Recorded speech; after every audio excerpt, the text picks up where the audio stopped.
Hello friends, welcome to Sony Vision legal channel.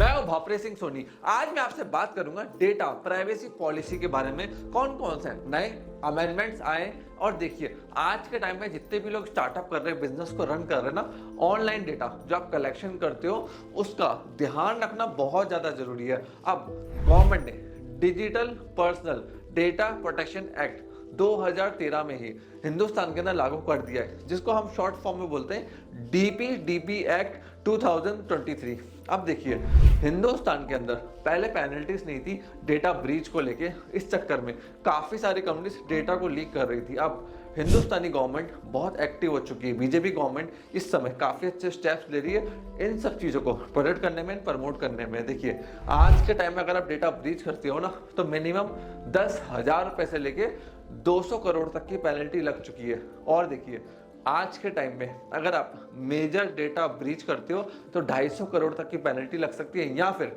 2% of the total turnover whichever is higher.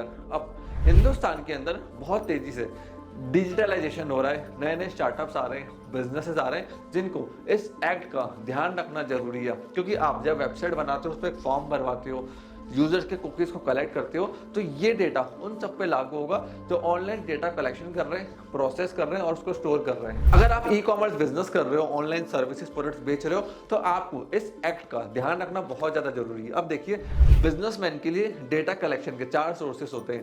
पहला होता है data collection, फिर होता है डेटा प्रोसेसिंग, फिर होता है डेटा स्टोरेज, फिर होता है ट्रांसपेरेंसी एंड अकाउंटेबिलिटी। मतलब इन 4 चीजों का आपको ध्यान रखना है। पहला डेटा स्टोरेज, फिर है डेटा कलेक्शन, फिर है ट्रांसपेरेंसी एंड अकाउंटेबिलिटी, एंड फिर है डेटा प्रोसेसिंग। जब इन चारों चीजों का आप ध्यान रखोगे तब जाके आप बिजनेस के अंदर अच्छे से वर्क कर पाओगे और आप पेनल्टी से बच पाओगे। देखिए इस एक्ट के अकॉर्डिंग अगर यूजर आपकी वेबसाइट पे आ रहा है तो सबसे पहले यूजर जो डेटा आपको दे रहा है उसके लिए कंसेंट आपको यूजर से लेना जरूरी है।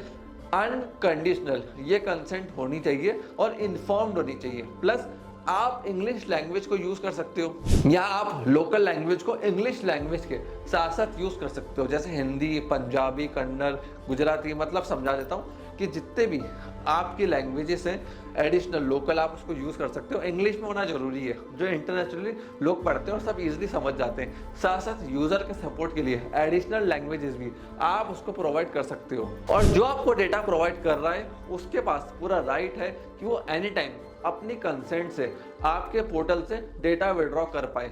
आपको अपने कंपनी में, सिस्टम में इसका एक KPI KRA सेट करना पड़ेगा कि ऐसा एक फॉर्म भर के या इस ईमेल आईडी पे ईमेल करके आपका जो कस्टमर है जो आपको डेटा दे रहा है वो अपना डेटा रिमूव करा सकता है। देखिए आप जब स्केल करोगे, बिजनेस को बड़ा करोगे, हो सकता है ये चीज छूट जाए। अगर आपने KPI KRA SOP सेट नहीं करी बिजनेस के अंदर इन चीजों को लेके, तो फ्यूचर में आपको बहुत प्रॉब्लम आ सकती है। क्योंकि अगर एक भी यूजर ने कंप्लेंट फाइल कर दी तो आप पे हैवी पेनल्टी लग सकती है। इसीलिए डेटा कलेक्शन पे अपनी ईमेल आईडी जो आप मेंशन कर रहे हो, कॉन्टैक्ट डिटेल जो मेंशन कर रहे हो, उनकी प्रॉपर ऑडिट करवाना और ये ध्यान रखना कि एक एक्टिव पर्सन उसको अच्छे से हैंडल करे। अब देखिए जो डेटा आपको प्रोवाइड कर रहा है ना, गवर्नमेंट ने इस बार उसके लिए भी कुछ रूल्स एंड रेगुलेशन लगाए, जैसे कि जो डेटा प्रोवाइड कर रहा है फेक डेटा प्रोवाइड नहीं करेगा, फेक कंप्लेंट फाइल नहीं कर सकता, जो डॉक्यूमेंट्स वो शेयर कर रहा है वो सारे वेरीफाइड होने चाहिए, ऑथेंटिक होने चाहिए। अगर कुछ भी फेक है और कुछ भी गलत है तो उसके ऊपर ही पेनल्टी लग सकती है। और हर कंपनी को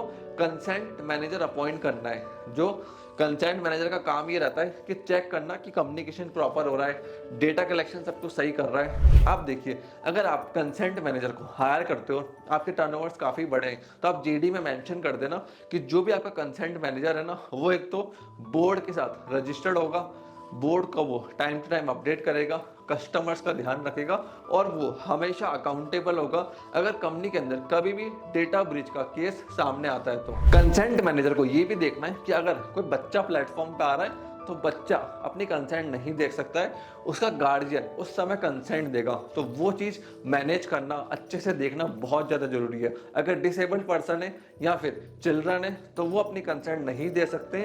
गार्जियन या जो भी उनके लीगल गार्जियन है उनके बिहाफ पे कंसेंट देंगे। और कंसेंट मैनेजर काम है कि हर चीज को वेरीफाई करे, कुछ भी प्रोसेस में दिक्कत नहीं होनी चाहिए। अब मैं आपको पेनल्टी बता देता हूँ। देखिए सबसे पहली पेनल्टी है, अगर कोई फेक डेटा प्रोवाइड करता है तो 10,000 रुपीज की उसको पेनल्टी लगेगी। मतलब डेटा प्रोवाइडर जो कस्टमर है 10,000 की पेनल्टी पेनल्टी उसके ऊपर। अगर आप कोई भी डिफॉल्ट करते हो, ब्रीच करते हो, तो डेटा प्रोटेक्शन बोर्ड 250 करोड़ रुपए तक की पेनल्टी लगा सकता है। अगर आपको नोटिस आ रहा है, अपनी ड्यूटी से ब्रीच करते हो, वेबसाइट को ढंग से मैनेज नहीं करते हो, डेटा को ढंग से मैनेज नहीं करते हो, तो 150 करोड़ से लेके 200 करोड़ के बीच में आपके ऊपर पेनल्टी लग सकती है। अगर आप किसी बच्चे का डेटा ब्रीच करते हो तो वहां पे 50 करोड़ तक की पेनल्टी आप पे लग सकती है। अब मैंने आपको पेनल्टीज बताई, अब कैसे आप जो लोग बिजनेस कर रहे हैं इस पेनल्टी से बच सकते हैं। देखिए, सबसे पहला ऑडिट रखो डेटा कलेक्शन के सोर्सेज के ऊपर, उनको मॉनिटर करो, कहीं ऐसा तो नहीं डेटा आपके सिस्टम से लीक हो रहा हो। दूसरी चीज का ध्यान रखना कि जो डेटा प्रोसेस हो रहा है वो देखो कि कहाँ पे प्रोसेस हो रहा है, कैसे स्टोर हो रहा है, उसका आइडेंटिफिकेशन को प्रॉपर रखो,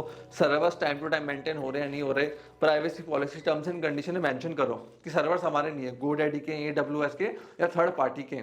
ये चीजें ध्यान रखना बहुत ज्यादा जरूरी है। और अगर आपका सर्वर किसी ऐसी टेरिटरी में जो इंडियन का एनिमी मतलब इंडियन गवर्नमेंट का एनिमी है, गवर्नमेंट ने एक लिस्ट भी जारी करी है, उन कंट्रीज में आप सर्वर रख ही नहीं सकते हो, तो उसको भी मेंशन करना है या उसका भी ऑडिट ढंग से करना है कि आप एनिमी कंट्री में सर्वर को स्टैब्लिश ना कर दो या वहां पे डेटा ट्रांसफर ना कर दो। अगर आप ऐसा करते हो तो आपके ऊपर हैवी पेनल्टीज लगेंगी। फिर आपको डिजाइन करने KPI KRA according to DPDP act. इसके अंदर आपको ये डिफाइन करना है कि आपका डेटा स्टोर कैसे होगा, डेटा कलेक्शन कैसे होगा, कैसे यूजर अपनी कंसेंट देगा, हर चीज को अच्छे से डिफाइन करना है। ये स्टेप लेना बहुत जरूरी है। फिर आपको डिफाइन करना है डेटा रिटेंशन पीरियड, मतलब किस किस सिचुएशन में आप डेटा को रिटेन कर सकते हो। लेट्स सपोज एक यूजर आपके प्लेटफॉर्म पर आ रहा है, एक फिनटेक प्लेटफॉर्म हो, अब यूजर कह रहा है मेरा डेटा को डिलीट करो, मुझे बैकआउट करना है, जैसे इंस्टाग्राम पे होता है, फेसबुक पे होता है। तो इंस्टाग्राम फेसबुक क्या कहता है, हम 30 डेज तक आपका डेटा स्टोर रखेंगे, इन केस हमें ऑडिट करना है, कुछ भी करना है तो हम उस डेटा की मदद से ऑडिट कर सकते हैं।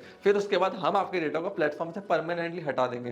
तो ये चीज़ आपको अपने प्लेटफॉर्म पे डालनी पड़ेगी, क्योंकि हो सकता है आप एक फिनटेक प्लेटफॉर्म हो, सोशल मीडिया हो, उसने कोई फ्रॉड कर दिया, अब नेक्स्ट डे वो चाह रहा है डेटा हटा दो, उस केस में गवर्नमेंट आप तक रीच आउट करे कि भैया इस बंदे ने फ्रॉड करा था फाइनेंशियल, वो डेटा कहाँ पर है, आपके पास नहीं होता, आपके पास लायबिलिटी बन जाएगी। तो आपको डिफाइन करना पड़ेगा कि कौन कौन सा डेटा आप लॉन्ग टर्म के लिए प्रिजर्व करोगे और कौन कौन सा डेटा आप हैंड टू हैंड डिलीट कर दोगे। इसीलिए terms and condition, privacy policy, refund policy, disclaimer आपकी वेबसाइट पर बहुत अच्छे से मेंशन होना चाहिए। और देखिए, उड़ान मार्केट प्लेस जो कि एक बहुत अच्छा प्लेटफॉर्म था, B2B प्लेटफॉर्म था, गवर्नमेंट और प्राइवेट पार्टनरशिप से ई-कॉमर्स बना था। यहाँ पे काफी सारे सेलर्स ने अपने डेटा को स्टोर करा था, उनका आधार कार्ड, उनका पैन कार्ड, सब कुछ यहाँ पे था। सॉफ्टवेयर के अंदर एक बहुत छोटा सा लूप होल था, जिसकी वजह से बहुत सारे सेलर्स के बैंक अकाउंट डिटेल्स और उनके पैन कार्ड और उनके आधार कार्ड लीक हो गए। अल्टीमेटली उस डेटा को यूज करके हैकर्स ने उन बैंक अकाउंट्स को हैक करा और उनसे पैसे निकाल लिए। उसके चलते उड़ान मार्केट प्लेस के जो प्राइवेट प्लेयर्स थे उनके ऊपर केस भी हुआ और काफी सारे लीगल इश्यूज उनको फेस करने पड़े। तो ये चीज आपको ध्यान रखनी है अगर आप यूजर का आधार कार्ड, पैन कार्ड डेटा ले रहे हो। अब आरोग्य सेतु ऐप आप लोगों ने काफी इसको यूज करा होगा कोविड-19 के टाइम पे। इन्होंने क्या करा, प्राइवेट पार्टनरशिप में इसको बनाया। प्राइवेट कंपनी क्या कर रही थी, हर चीज का डेटा ले रही थी, आपके फोटोज ले रही है, लोकेशन ले रही है, दूसरी ऐप्स का डेटा उठा रहे हैं, बैकग्राउंड में आराम से ये ऐप चल रही है, आपको पता ही नहीं है।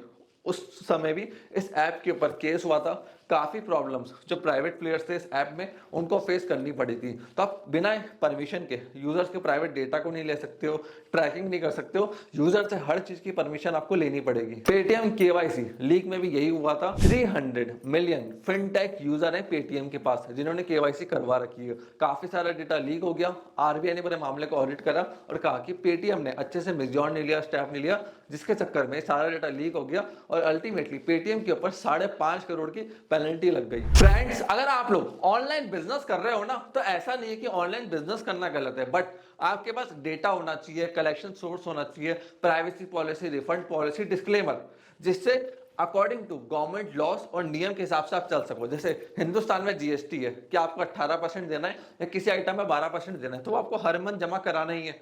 उसमें कुछ ये नहीं होता कि अब 18% की जगह 9% करा दो, 10% करा दो या कराओ मत। तो जो गवर्नमेंट के लॉ से, नियम से अगर आप उनके हिसाब से चलोगे तो आपके बिजनेस में कभी दिक्कत नहीं आएगी। ऑनलाइन ई-कॉमर्स का मार्केट बढ़ रहा है, सब लोग ऑनलाइन या तो बेच रहे हैं या खरीद रहे हैं, पूरा मार्केट ऑनलाइन शिफ्ट हो रहा है। तो ऑनलाइन मार्केट का बूम अच्छा है, बट हाँ, खुद की ई-कॉमर्स प्लेटफॉर्म तैयार कर रहे हो, खुद की वेबसाइट चला रहे हो, डेटा कलेक्ट कर रहे हो, कोई मोबाइल एप्लीकेशन चला रहे हो, तो इन सारी चीजों का ध्यान रखना बहुत ज्यादा जरूरी है, क्योंकि एक बार आपके ऊपर केस फाइल हो गया तो लिटिगेशन बहुत एक्सपेंसिव पड़ता है, जिससे आपका मैक्सिमम टाइम लिटिगेशन में जाता है और बिजनेस से फोकस हट जाता है। फ्रेंड्स, अगर आपके डाउट है प्राइवेसी पॉलिसी को लेकर, टर्म्स एंड कंडीशन को लेकर, डिस्क्लेमर को लेकर, तो नीचे कमेंट सेक्शन में कमेंट करके मेरे को बताओ, या फिर अगर आपको कोई भी क्वेश्चन पूछना है तो कमेंट सेक्शन में कमेंट कर सकते हो, मेरी टीम उन कमेंट्स का आंसर करेगी। अगर आपको वीडियो पसंद आई तो इसको लाइक करिए और हमारे चैनल को फटाफट से सब्सक्राइब कर लीजिए, जिससे हम लोग जैसे जैसे काम की इंपॉर्टेंट इन्फॉर्मेशन वीडियो लेकर आए, आप लोगों को तुरंत उसका नोटिफिकेशन मिल जाए। आपने इस वीडियो को यहां तक देखा, हम लोगों ने सपोर्ट दिया, उसके लिए धन्यवाद।